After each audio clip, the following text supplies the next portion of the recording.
All right, music fans, welcome back. It is Dave, the Real Music Observer, observing real music in real time for real people, just like you right there, and yours truly right here. You know, every once in a while, I threaten to talk about new music.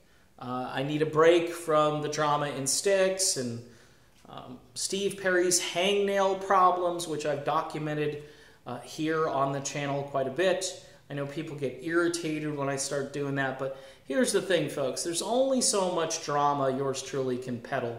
And I admit it. There are times where drama is good and people are interested and people watch the videos, and the videos are going to get a lot more views than this particular video. Of course, I am planning on sending this out to Sweden, so hopefully it catches fire over there and goes viral. Imagine if this were my first million-viewed video because people in Sweden or Europe or wherever were really pumped up about this next band I'm going to talk about.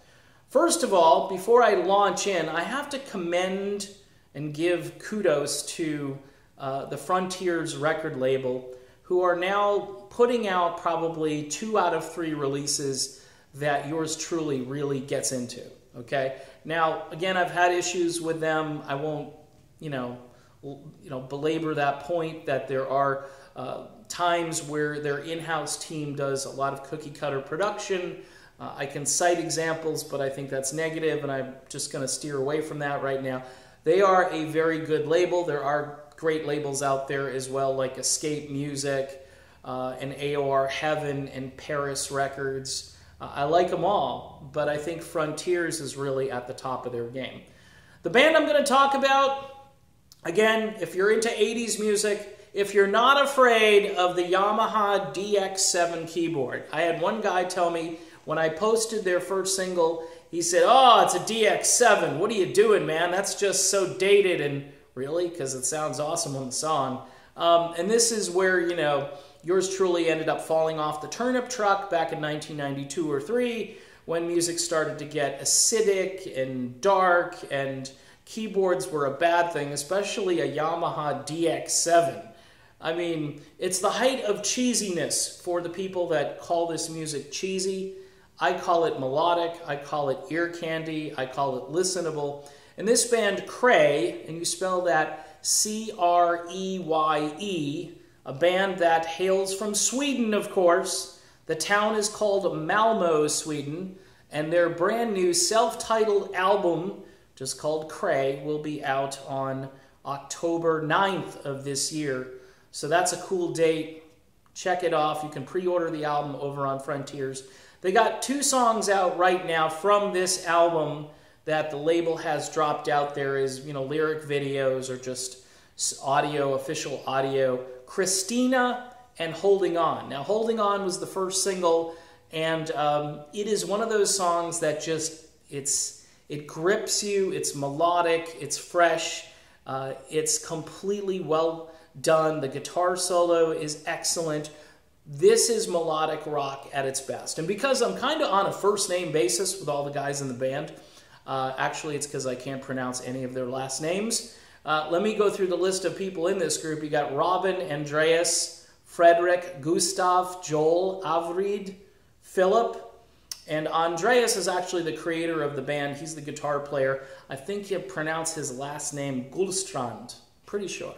But he is the guy on guitar, and he plays some tasty guitar on these 2 tracks that have been released. Now, if you don't like truly melodic music, music that it doesn't hurt your ears, it's not going to make blood come out of your ears, this isn't your band, okay? But if you like music like, say, Survivor or Toto, I'm trying to think who is super heavy keyboard influenced in the 80s. There are a lot of bands. I mean, you can go through the list, but there's almost a new wave keyboard thing on this record, which makes it a little bit more unique. There's a pop element to it, as there is also a rock and, say, light metal, or as people call it now, just AOR kind of sound to this. This is as pure as it gets so far with these 2 tracks. There is an EP that they came out with last year which you can find, I believe, posted on YouTube, the entire thing. And that'll give you a taste, a more raw taste of what they did to get themselves signed by Frontiers. It's a good EP. It will give you, you know, just a larger bunch of music to kind of scan and go through. I'll tell you what, though, as a music fan, this is the stuff that should be getting on American radio stations that play melodic rock. Now, there are very few of those. You can't put this on a classic rock station. This won't fit really an 80s retro show, even though I think it's perfect for that, but because it wasn't actually made in the 80s. So this has nowhere to go. I've created a melodic rock playlist over on YouTube that I'm going to be talking about. It's the RMO Melodic Treehouse, and you can be a member of that treehouse just by looking at what I am loading into this playlist. I've got about 250 songs, maybe 300 now. I can't remember exactly, but I'll tell you, this is where the music that you didn't get to hear the last few years and the current stuff that's coming out, that's where you're going to find that music. I'm getting more and more people requesting as to where they can listen to that. Anyway, the 2 songs by Cray are definitely in there. So this is coming out, again, October 9th, courtesy of Frontiers Music. The 2 songs are terrific. If you remember, when I was promoting the group Perfect Plan, another band from Sweden, I was talking about them quite a bit, and I tried like heck to push their music. I'm not sure how far that got. They even sent me a t-shirt, which I think was really cool. But bottom line, I'm hoping maybe Cray will send me a t-shirt because I like their logo and their design. Their album cover is really just a cool retro kind of 80s thing. It's very dreamy with the car and the landscape. Well, you'll see it anyway. I can't just give everything away. So again, Cray, it's spelled C-R-E-Y-E. Just keeping it real here, folks, with some new music for you. And of course, I'll be back with more, probably some drama for you.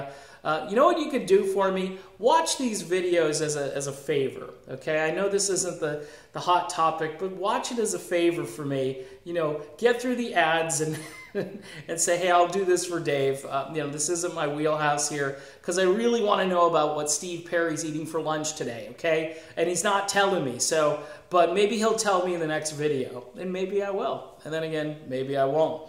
All right, see you soon.